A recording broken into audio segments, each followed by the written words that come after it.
আসসালামু আলাইকুম, আপনাদের সবাইকে স্বাগত জানাচ্ছি এক্সেলেন্ট টক্সের নতুন পর্বে। এবং আজকে আমরা কথা বলবো কমিউনিকেশন, লিডারশিপ এবং ইউথ এম্পাওয়ারমেন্ট নিয়ে। আপনাদের সাথে আছে আমি হাসান মাহমুদ সম্রাট, এবং আমাদের সাথে আজকে এমন একজন ব্যক্তি আছেন যিনি বাংলাদেশ তো বটেই এবং বিশ্ব দরবারে বাংলাদেশের গল্পকে তুলে ধরছেন নতুনভাবে, নতুন আঙ্গিকে। আমাদের সাথে আছেন ইউএনডিপি বাংলাদেশের head of communications Mohammad Abdul Kaiyum. ভাইয়া কেমন আছেন? Thank you very much.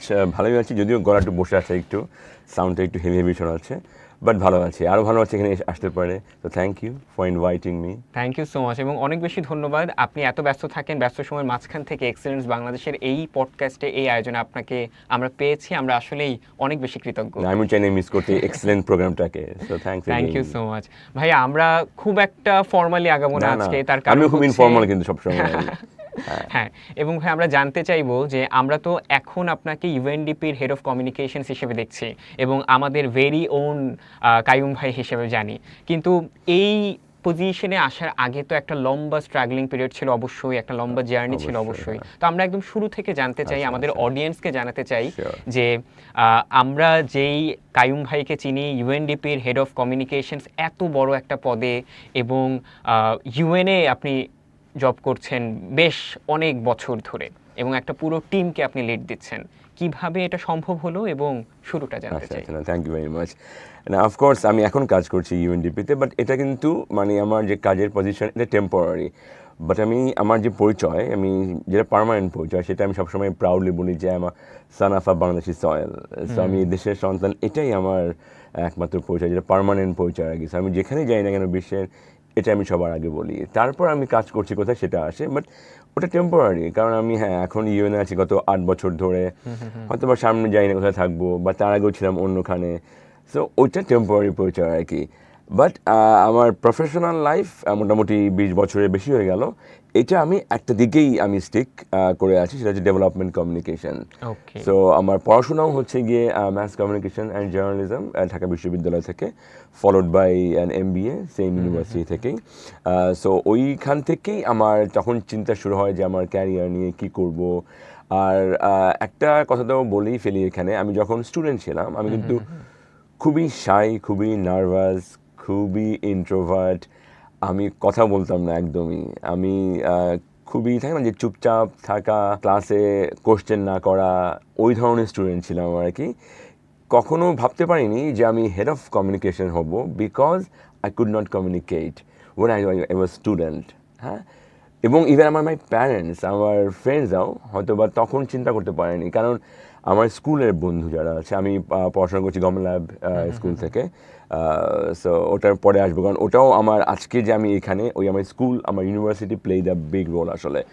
আচ্ছা, ঠিক আছে। তো আমার ওই স্কুলের ফ্রেন্ডও না এখন দেখলে অবাক হয় যে আমি কিভাবে কথা বলছি, বা আমি কিভাবে হেড অফ কমিউনিকেশন, যেই কিনা আমি কথাই বলতে পারতাম না। সো হ্যাঁ, এটা অ্যাজ ইউ সেড ইজি ছিল না, একটু টাফ ছিল, বাট চেষ্টা করেছি, ফেল করেছি, কিন্তু ফেলিয়ার থেকে শিখেছি আর কি। হ্যাঁ, সো এইভাবে মানে চড়াই উতরাই পার হয়ে একটা ড্রিম ছিল অফকোর্স, যে যখন আমি জানতে শিখলাম যে হ্যাঁ ডেভেলপমেন্ট একটা সেক্টর আছে, তখন থেকেই ড্রিমটা ছিল যে ইউএনএ কাজ করব।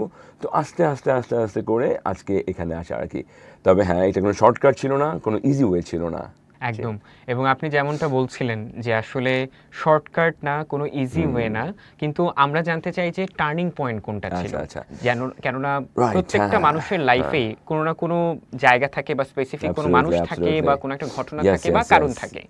তো সেই জায়গা থেকে আপনার টার্নিং পয়েন্টটা কি ছিল? না, আমার লাইফেও এরকম টার্নিং পয়েন্ট না। ফার্স্ট অফ অল অফকোর্স আমি যদি বলি একটু পিছন থেকে শুরু করি, যে আমার যে বেড়ে ওঠাটা স্কুল কলেজ, এবং আমি এরকম একটা পরিবারে বেড়ে উঠেছি যেটা হচ্ছে কি খুবই ডিসিপ্লিন একটা পরিবার। হ্যাঁ, এবং ওই ডিসিপ্লিনটা আমার একদম শৈশবকাল থেকে আমার inbuilt.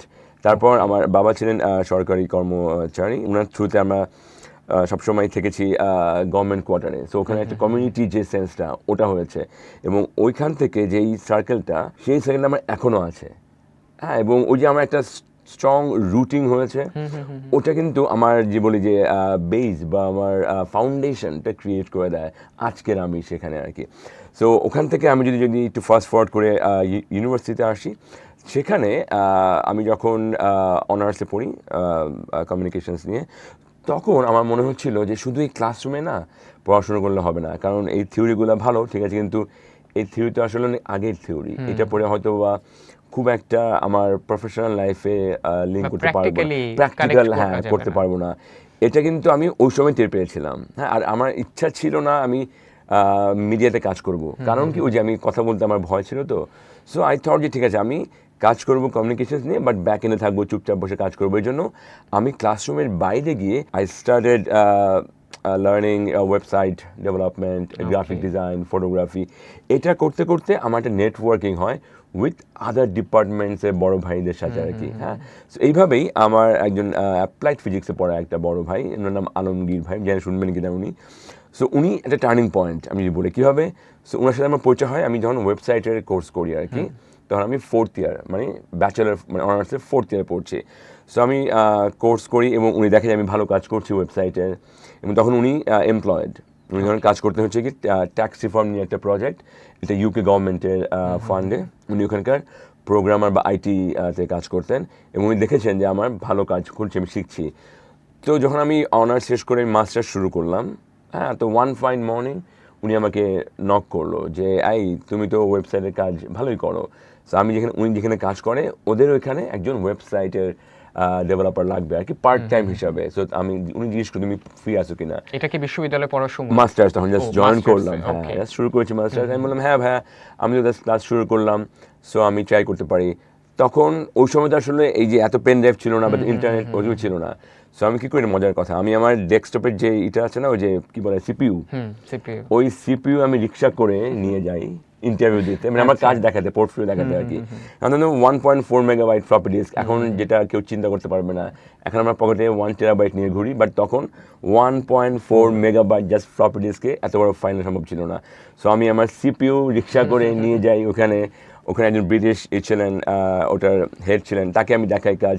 She liked it and then she offered me this position as a part timer website developer. So ওটা আমার টার্নিং পয়েন্ট, কারণ আমি অ্যাপ্লাই করি নাই, I was not even ready for job, কারণ আমি জাস্ট মাস্টার শুরু করেছি।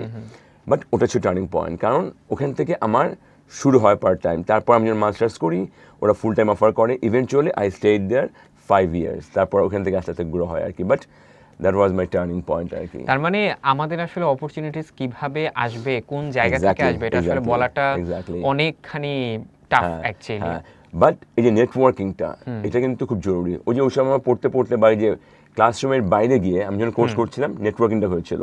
এই কারণেই এটা পসিবল। যারা শুনছে তাদেরকে বলবো যে নেটওয়ার্কিংটা is very important as your student অথবা যারা ফ্রেশার, তাদের জন্য বলি যে শুধু ক্লাসরুমে না থেকে go beyond your classroom, make your professional network. এখন তো আরও সুবিধা, কারণ সোশ্যাল মিডিয়ার যুগ, you can easily build your network. এটার অনেক benefit that probably you will realize after 5 or 6 years। একদম, আমরা কিন্তু নেটওয়ার্কিং নিয়ে আসবো। তার আগে আমি একটু আচ্ছা। জানতে চাই যে ভাইয়া, কমিউনিকেশন তো মানে অনেক টাইপের হয়, এবং আমরা সব জায়গাতেই কমিউনিকেশন স্কিল বাড়াতে হবে, কমিউনিকেশন নিয়ে এই কাজ করতে হবে, বা হচ্ছে এই কোর্সটা করো ইত্যাদিতে অনেক কিছু আমরা শুনি। আপনার কাছে আসলে কমিউনিকেশনটা কি? মানে আচ্ছা, কমিউনিকেশনটা আমরা শুনতে শুনতে আমাদের কাছে মনে হয় যে এটা বোধহয় অনেক বড় একটা জটিল কিছু, যেটা কিনা হয়তো আমরা করতে হলে অনেক কোর্স লাগবে, অনেক কিছু লাগবে। তো আপনার কাছে কমিউনিকেশনটা কি? Good, thank you again. So এখানে বেসিক্যালি একটা তো হচ্ছে কমিউনিকেশন, আরেকটা হচ্ছে কমিউনিকেশনস, ডিফারেন্ট কিন্তু, হ্যাঁ। একটা হচ্ছে যে উইদাউট এস, আর যেটা উইথ এস সেটা হচ্ছে আমি যেটা এখন করছি, মানে আমি ইউএনডিপির হয়ে কমিউনিকেশনস নিয়ে কাজ করছি। সো ওদের ভিজিবিলিটি বা ওদের যে স্টোরি টেলিং, এটা হচ্ছে communications. But as we are talking, that's communication. মানে আমার interpersonal communication, so where you are talking, I am a listener, I am talking, you are a listener, and we are exchanging message, তাই না? That communication, এবং এইটা আমাদের personal life, professional life সব ক্ষেত্রেই এটা কিন্তু একটা গুরুত্বপূর্ণ ভূমিকা রাখে। আমরা অনেক সময় এটাকে ইগনোর করে যাই। আমরা ভাবি যে না, আমাদের 3.9 সিজিপিএ হলেই তো হলো, বা দেখা গেল যে আমার কেউ আছে, সিনিয়র কেউ আছে, আমাকে একটু বলে দিবে যে ওখানে জব হয়ে যাবে। এটা হয়তো হবে, কিন্তু ওই যে ক্যারিয়ারে উঠতে হলে, ল্যাডারে উঠতে হলে কমিউনিকেশন, যেটা যোগাযোগ করার যে ক্ষমতাটা, এটা থাকতে হবে। হ্যাঁ, এটা যদি না থাকে তাহলে আমার যে প্ল্যানটা আমি করলাম, আমার যে আইডিয়াটা আমি করলাম, এটা কিন্তু আমি শেয়ার করতে পারছি না। হ্যাঁ, যদি আমার খুব দারুণ আইডিয়া, দারুণ প্ল্যান, কিন্তু আমি শেয়ার করছি না, এতে কি হচ্ছে, একটা তো গ্যাপ হচ্ছে, প্লাস ট্রাস্টের জায়গাটাও কিন্তু অনেক স্ট্রং রোল প্লে করে। আমার সাথে ট্রাস্টটা হবে তখনই যখন আমার কথা আমি ক্লিয়ারলি বলতে পারবো এবং আমি যে বলছে তার কথাও আমি ক্লিয়ারলি বুঝতে পারবো, মন দিয়ে রিসিভ করতে পারবো। তখন কিন্তু দুজনের ট্রাস্ট বিল্ড আপ করে। ট্রাস্ট কিন্তু শুধু দেখা হলেই যে ট্রাস্ট হবে এরকম না কিন্তু। সো এই ট্রাস্ট বিল্ডিংয়ের ক্ষেত্রে communication play a big role. হ্যাঁ, এটা খুব ইজি কিছু না, আবার আমি যদি বলি যে এটা এমনিই হবে সেটা না, কিন্তু এটা একটু ইটস লাইক এ স্কিল। আমি যেরকম জিমে গেলে আমাদের হয় না, মাসেল বিল্ড করে, সেম থিং হচ্ছে গিয়ে এইটাও একটা skill. If you start practising then এই স্কিলটা গ্রো করে। হ্যাঁ, কারণ আমি এটা উদাহরণ যে আমি যেটা বললাম একটু আগে, আমি শৈশবে I could not communicate, but এটা এখন আমি এখনও ভয় লাগছে বাই দ্য ওয়ে, আমি এখনও নার্ভাস, কিন্তু এখন I at least can communicate আর কি। সো চর্চা করতে হবে স্কিলটা, এটা তখন ডেভেলপ করে আর কি। এই জায়গাতে একটু জানতে চাইবো যে আজকে এখন আমরা যারা আছি বা তরুণ যারা রয়েছে, ইউথ যারা রয়েছে বা বর্তমান জেনারেশনের যারা, তাদের আসলে কোন জায়গাতে আপনি মনে করেন যে কমিউনিকেশন মিস্টেকটা হয়, বা তারা আসলে কোন Right, জায়গাতে হ্যাঁ। আরেকটু ডেভেলপ করতে পারে নিজেদেরকে? এখানে আমার মনে হয় যে লিসনিং স্কিলটা প্রথমেই বলবো। হ্যাঁ, কারণ কমিউনিকেশন যে আমি যদি বলি যে প্রথম যেই স্কিলটা লাগে সেটা কিন্তু কথা বলা না। হ্যাঁ, আমার সময় ভাবে যে ভালো শুদ্ধ উচ্চারণ বললেই হয়তো ভালো কমিউনিকেটর না। আমি যদি একজনকে ভালো মন দিয়ে শুনতে না পারি, কান দিয়ে না, মন দিয়ে শুনতে হবে। মন দিয়ে শুনতে না পারি, যদি বুঝতে না পারি, যদি রেসপেক্ট করতে না পারি, তাহলে আমি যতই ভালো কথা বলি কিন্তু ওটা ডিসরাপ্ট করবে বা হ্যাম্পার করবে। তো সেই ক্ষেত্রে এখনকার যারা ইয়াং, ওদের of course lot of energy, lot of creative ideas, অনেক ভালো ভালো ইনোভেটিভ, কিন্তু আমার মনে হয় যে একটু লিসনিং স্কিলটা একটু বাড়াতে হবে, একটু ধৈর্য দিয়ে মন দিয়ে শুনতে হবে, রেসপেক্ট করে শুনতে হবে। সেটা আমার ছোট হোক, আমার বড় হোক, সেটা যেই পেশা হোক না কেন, তখনই আমার আস্থাটা আসবে। এবং এখানে আমার মনে হয় যে তরুণদের একটু হয়তো বা মনোযোগ দেওয়া দরকার আছে আর কি। হ্যাঁ, এবং এই জায়গাতে ভাই আরেকটা বিষয় সবচেয়ে গুরুত্বপূর্ণ মনে হচ্ছিল যে স্টোরি টেলিংটাকে আপনি কিভাবে দেখেন? কেননা কমিউনিকেশনে স্টোরি টেলিং এই ব্যাপারটা অনেকে কানেক্ট করতে পারে না। আপনি যদি একটু বলতেন। অ্যাবসলিউটলি। এটা অ্যাজ এ হিউম্যান বিং যদি বলি, হ্যাঁ, ফরগেট অ্যাবাউট কমিউনিকেশন, কাজ করছি না, but as a human being story telling স্কিলটা যার যত বেশি, তার কিন্তু তত বেশি আমি বলবো যে মানুষের অ্যাকসেপ্টেন্স বা মানুষ চোখে পড়ার যে ব্যাপারটা থাকে না, তার তো বেশি হয়। কেন? কারণ এখনকার যে সময় ইনফরমেশন ওভারফ্লো, চারিদিকে ইনফরমেশন, আমাদের ফোনটা খুললেই বিভিন্ন রকম নোটিফিকেশনস, মেসেঞ্জার, হোয়াটসঅ্যাপ, ভাইবার, কত রকম ইনফরমেশন। কিন্তু আমার ইনফরমেশন টিকবে কি না এই যে ইনফরমেশন ফ্লোতে বা সোশ্যাল মিডিয়ায়, সেটা ডিপেন্ড করবে কার কত স্টোরি টেলিংয়ের দক্ষতা আছে। আমি যদি উদাহরণ দিয়ে বলি, আমরা যে সেক্টরে কাজ করি কমিউনিকেশনসে, সেখানে এটা আরও বেশি ইম্পর্টেন্ট। কেন? কারণ আমাকে দেখা গেল climate change, human rights, gender, বিভিন্ন ইস্যু, ওজোন, ডলফিন, বিভিন্ন ইস্যু নিয়ে কাজ করতে হয়, এবং এই ইস্যুগুলো আমাকে বিভিন্ন ধরনের অডিয়েন্সকে রিচ করতে হবে। এখন আমি যদি ক্লাইমেট চেঞ্জ আমার চরকুকরি মুরকি রহিমা আপাকে চাই এক্সপ্লেন করতে, আমি তো সায়েন্টিফিক ল্যাঙ্গুয়েজে বললে হবে না, তাই না? আমাকে গল্প দিয়ে বলতে হবে, তার এবং ওয়েতে তার ওয়েতে বলতে হবে। এই জিনিসটা ইম্পর্টেন্ট, তার ওয়েতে আমি বলতে পারছি কিনা, এটাই স্টোরি টেলিংয়ের মূল ব্যাপার। এবং এটা যার যত বেশি থাকবে, তার তত বেশি পার্সোনাল এবং প্রফেশনাল লাইফে কি অগ্রগতি বা অ্যাডভান্সমেন্টের সুযোগও তখন বেশি তৈরি হবে। একদম। এবং আমরা এখন কাইয়ুম ভাইকে একটা গুরুত্বপূর্ণ প্রশ্ন করব, সেটা হচ্ছে যে যদি আপনি এখন আবার বিশ্ববিদ্যালয়ে পড়ার সুযোগ পেতেন বা আপনি যদি বিশ্ববিদ্যালয়ের শিক্ষার্থী হতেন, তাহলে এখন কোন কোন স্কিলসগুলোতে আপনি এখন ইনভেস্ট করতেন, যেটা আপনার এখন এই বয়সে এসে মনে হচ্ছে যে না, আমি যদি ব্যাক ইন সেই সময় ফিরে যেতে পারতাম, আমার এই স্কিলগুলো থাকলে আমি এখন আরো নিজেকে ডেভেলপ করতে পারতাম? অফকোর্স। যখন আমি স্টুডেন্ট ছিলাম তখন আসলে ওই সফট স্কিলস এই ব্যাপারটা কেউ বলেনি আসলে। হ্যাঁ, স্কুলে তো নাই, তারপর কলেজেও না, বিশ্ববিদ্যালয়েও না, কিন্তু আমার মনে হয় যে ওই সময় যদি আমাকে কেউ বলতো সফট স্কিলস মানে হচ্ছে গিয়ে empathy, listening skills, communications, presentations, analytical ability, emotional intelligence, এই ব্যাপারগুলো না ইগনোর করে যাই আমরা, বাট এই ব্যাপারগুলো কত গুরুত্বপূর্ণ এটা আমি এখন বুঝতে পারছি। তো আমি যদি ওই সময় জানতাম, আমি একটু জোর দিতাম। সো আমি if I get a chance, আমি ওই সফট স্কিলসের উপর বেশি জোর দিব। And then of course considering the current situation, technology, AI বা এই ধরনের যে স্কিলসগুলো, তার উপর আমি ফোর্স, কিন্তু সফট স্কিলসটা থাকবে আমার ফার্স্ট প্রায়োরিটি। এবং আপনি এতগুলো বছর, আপনি বলছিলেন যে আপনার প্রায় 20 বছর ক্যারিয়ারের হয়েছে এবং ইউএনএ আছেন 8 বছর ধরে, এবং সাকসেসের যাত্রাগুলো তো আমরা প্রতিনিয়ত সোশ্যাল মিডিয়ায় কিংবা বিভিন্নভাবে আমরা দেখি। তো আপনার কাছে যে সাকসেস এবং ইম্প্যাক্ট, এই দুটোর মধ্যে আসলে ডিফারেন্সটা কি? আচ্ছা, সাকসেসটা না মানে আমার কাছে মনে হয় যে কেউ যদি বলে যে আমি সাকসেসফুল, এটার থেকে আমার কাছে বেশি আমার ভালো লাগে যে আমি যদি মনে করি আমি স্যাটিসফাইড। কারণ কি সাকসেসটা হচ্ছে কি ইটস লাইক এক্সটার্নাল, যে হ্যাঁ ইউ টেল মি যে কাইম ভাই ইউ আর সাকসেসফুল, এক্সটার্নাল কিন্তু ওকে। বাট স্যাটিসফ্যাকশন কি যখন আমি, তাই না, যে চিন্তা করলাম যে হ্যাঁ এই কাজটা করার ফলে একটা মানুষের জীবনে পরিবর্তন আসছে, তার মুখে একটু হাসি ফুটে পারে, ইম্প্যাক্ট ক্রিয়েট করতে পারলাম, ওটা হচ্ছে গিয়ে আমার কাছে মোর ইম্পর্টেন্ট সাকসেস। অফকোর্স সাকসেসটা তো হচ্ছে গিয়ে হ্যাঁ যেটা বললাম এক্সটার্নাল একটা, ওরা মানে বাইরের মানুষ ঠিক করে দিচ্ছে যে ওদের সাকসেস নাকি এটা ঠিক হয়নি। আর ইম্প্যাক্ট বা যেটা আমার কাছে যেটা বেশি প্রয়োজন, যেটি বেশি আমার কী বলবো যে গুরুত্বপূর্ণ মনে হয়, যেটা হচ্ছে কি ওয়েদার আমি আমার কাজ দিয়ে স্যাটিসফাইড কিনা এবং ইম্প্যাক্ট বা প্রভাব ফেলতে পারছি কিনা, so that it's not just me but through my work I can contribute to the society. এবং ইফ আই গো ব্যাক, আমার যে এই সেক্টরে ডেভেলপমেন্ট সেক্টরে কাজ করার যে অন্যতম একটা রিজন হচ্ছে কি এটাই যে I wanted to work for the country, for people, for society. So ওইটাই কিন্তু ছিল আমার ড্রাইভিং ফোর্স এবং ওখান থেকেই আমার এই ডেভেলপমেন্ট সেক্টরে আসলে জার্নি শুরু হয়। হ্যাঁ, সো ওই ইম্প্যাক্ট আমার কাছে বড় দেন সাকসেস। আমরা এবার এই জায়গাতে একটু ফিরবো, সেটা হচ্ছে আপনি যেহেতু ডেভেলপমেন্ট সেক্টর নিয়ে বলছিলেন, সো এই ডেভেলপমেন্ট সেক্টরে কাজ করার জন্যে কোন কোন স্কিলসগুলো আসলে বেশি দরকার, বা যারা কিনা ডেভেলপমেন্ট সেক্টরে আসতে চায় তাদের আসলে কোন কোন জিনিসগুলো মাথায় রেখে আসতে হবে? ওকে, গুড কোয়েশ্চেন। হ্যাঁ, যারা ইন্টারেস্টেড এই সেক্টরে আসার জন্য, তাদের যে প্রথম ব্যাপারটা লাগবে সেটা হচ্ছে কি আমি সবসময় বলি যে 3টা এইচ, 4টা এইচ লাগে। 4টা এইচের প্রথম এইচ কি? প্রথম এইচ হচ্ছে কি হার্ট। হার্ট মানে কি? হার্ট মানে হচ্ছে এমপ্যাথি বা passion. Passion for the people, for the society, for your country, for the planet. Okay, এখন যদি কারো প্রথম ইচ্ছাই হয় মানি বা গ্ল্যামার, তাহলে এই সেক্টর না। ওকে, এই সেক্টর যার ওই স্পিরিটটা হাই, ফার্স্ট এইচ, তার জন্য ওয়াইড ওপেন। সেকেন্ড এইচটা কি? হেড, মানে whether you can think strategically. কারণ আমরা যারা এই সেক্টরে কাজ করি, আমরা কিন্তু অনেক রকমের কমপ্লেক্স ইস্যু নিয়ে কাজ করতে হয়। এখন এই কমপ্লেক্স ইস্যুটাকে আমি চিন্তা না করতে পারি, চিন্তা না করে আমি যদি আমার তাই না চিন্তা করে দেন এটাকে ইজি ওয়েতে এক্সপ্রেস না করতে পারি, তাহলে I am not good fit. So that head. Then third H হচ্ছে গিয়ে হ্যান্ড, মানে স্কিলস, রেলিভেন্ট স্কিলস।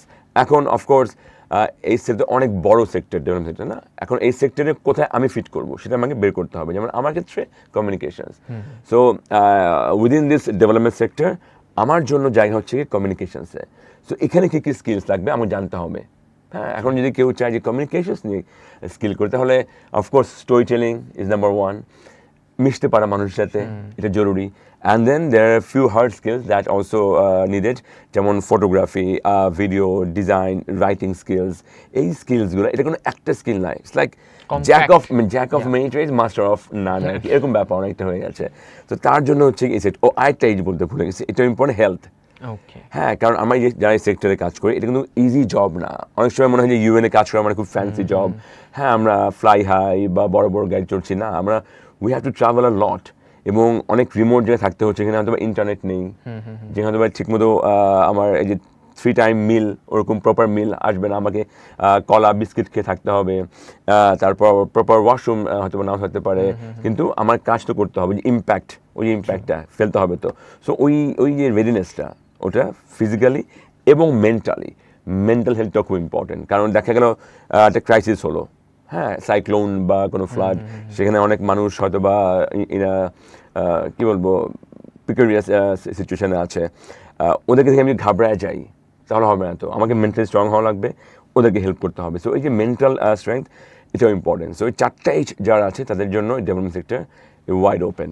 সেটা যেই ব্যাকগ্রাউন্ড হোক না কেন, ইঞ্জিনিয়ার হোক, ডক্টর হোক, সোশ্যাল সায়েন্স হোক, সবার জন্যই ওয়াইড ওপেন। সো যারা কিনা দেখছেন আজকের এই পডকাস্টটি, তারা কিন্তু জেনে যাচ্ছেন, যাদের আগ্রহ আছে কমিউনিকেশনস নিয়ে কাজ করবেন, যাদের আগ্রহ আছে ডেভেলপমেন্ট সেক্টরে কিভাবে আসলে আসা যায়, তারা কিন্তু এই 4টা এইচ নিয়ে কিন্তু আসলে স্টাডি করতে পারেন অবশ্যই। আমরা আমাদের শোয়ের একদম শেষ পর্যায়ে আমরা আপনার জন্য ছোট্ট, আমাদের এই শোতে একটা র্যাপিড ফায়ার রাউন্ড থাকে। সো এই র্যাপিড ফায়ার রাউন্ডটা সবাই খুবই এনজয় করে, আশা করি যে আপনিও এনজয় করবেন অবশ্যই। তো আপনার জন্য 10টা কোয়েশ্চেন, একদমই শর্ট থাকবে। আমি স্কিপ করতে পারি কোনটা? ইট যদি মনে ডিপেন্ডস হয়। অন ইউ, আচ্ছা, বাট ঠিক আছে, okay. আমার মনে হয় যে তেমন কোনো কোয়েশ্চেন থাকবে না আচ্ছা, যেটা আপনি আচ্ছা। স্কিপ করতে Okay, হবে, okay, let's কিন্তু see, let's see. অনেক কিছু চিন্তা ভাবনা করে উত্তর দেওয়া যাবে না। এটা আচ্ছা, হচ্ছে ঠিক আছে, এই ঠিক আছে। রাউন্ডের একটা নিয়ম Okay, বলা যায়। একটু ভয় পাচ্ছি ওকে যদিও। Okay, shall we start? Please. ঠিক আছে, তাহলে আমাদের আজকে ইউএনডিপির head of communications Abdul Kaiyum ভাইকে আমরা পেয়েছি, এবং ভাইয়ার কাছে র্যাপিড ফায়ার রাউন্ডের যে কোয়েশ্চেনগুলো সেই কোয়েশ্চেনগুলো আমি করছি। নাম্বার 1 কোয়েশ্চেন ভাইয়া, লিডারশিপ না management? Leadership. No, nice. Books না podcast? Podcast. Okay. Number 3, writing না পাবলিক স্পিকিং? Public speaking. কিন্তু যেই মানুষ কিনা শাই ফিল করতো তিনি এখন পাবলিক স্পিকিংটাকে এগিয়ে রাখছেন। বাহ, ওয়াও, চমৎকার। ওকে, সো ফেসবুক না LinkedIn? LinkedIn. LinkedIn. LinkedIn. Skills না সিজিপিএ? স্কিলস। নাইস। ওকে, সো যাদের Of সিজিপিএ course, কম তারা কিন্তু পরবর্তীতে আমি একটু বলবো এখানে একটু বলে, আমার আমার কিন্তু আমার তখন সিজিপি ছিল না, হ্যাঁ, আমার তখন ডিভিশন বলে, হ্যাঁ হ্যাঁ হ্যাঁ, হ্যাঁ, আমার ফার্স্ট কিন্তু, ডিভিশন, সেকেন্ড ডিভিশন হ্যাঁ, ছিল আমার কিন্তু তখন। খুবই মানে মিডিয়াকার, মোটামুটি কানের পাশ দিয়ে গুলি গেছে আর কি। হ্যাঁ। ওকে, ঠিক আছে। অ্যান্ড পরবর্তী যে কোয়েশ্চেন, টিম ওয়ার্ক না talent? Teamwork, team teamwork, work. হ্যাঁ। Okay, so one word for Bangladesh? Beautiful Bangladesh. Okay, and one word for Bangladeshi youth? For Bangladeshi youth, life begins at the end of your comfort zone. Okay, so one word for Excellence Bangladesh? You are excellent. Nice. Okay, thank you so much for this round. ভাইয়া খুবই চমৎকারভাবে একদম মানে প্রত্যেকটা বলে 6 দিয়েছেন বলা যায়, এবং ওয়ার্ল্ড কাপের সিজন কিন্তু চলছে। ভাই, আপনি কোন টিম সাপোর্ট করেন? আমি আর্জেন্টিনা। Nice, defending champion. আমিও আর্জেন্টিনা। Oh, so great. আমাদের সামনের যে ম্যাচ 22 তারিখ রাত 22, 11টায়, yes, হ্যাঁ। সো হোপফুলি গত ম্যাচের মতো আমরা এবারও খুব দুর্দান্ত কিছু হবে অবশ্যই। ভাই, আপনি আরেকটা হ্যাট্রিক হয়ে যেতে পারে। আরেকটা হ্যাট্রিক হ্যাঁ, হয়ে যেতে never পারে, know. কিন্তু অবশ্যই না। আমি কিন্তু জানতাম না যে ভাইয়া আর্জেন্টিনার সাপোর্টার, বাট এখন শুনে মনে হচ্ছে যে এটা যদি শুরুতে জানতাম শোয়ের স্পিরিটটা আরো বাড়তো। Great. Thank you so Thank much you very ভাইয়া। much as well. Thank you so much for coming. Excellence Bangladesh কাজ করে ইউথদেরকে নিয়ে।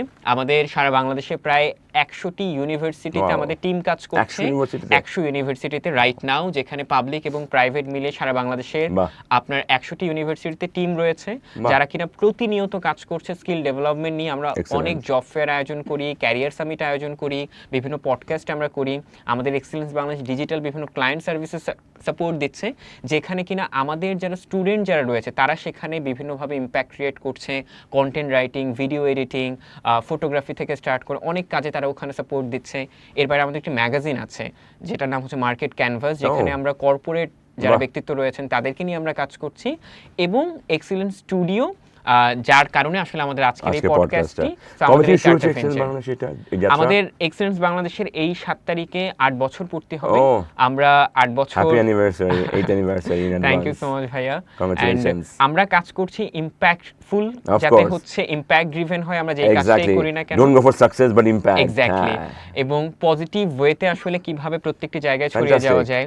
এবং আমরা বিশ্বাস করি গত 7 বছর ধরে আমরা যারা এক্সিলেন্স বাংলাদেশ করেছি, আমি একটা সময় অ্যাম্বাসেডর ছিলাম, তার Okay. পরবর্তীতে জাহাঙ্গীরনগরে যখন আমি Okay, করেছি okay. অ্যাম্বাসেডর ছিলাম, দেন আমি ডিজিটালে কাজ করি, Okay. তার পরবর্তীতে আমি সেন্ট্রাল টিমে আসি এবং বর্তমানে কাজ করছি লিড কর্পোরেট অ্যাফেয়ার্স হিসেবে এক্সিলেন্স বাংলাদেশে। Great. এবং এখন যেমন আমি প্রফেশনালি কাজ করছি ওয়েস্ট বাংলা গ্রুপে, এইচআরে আছি।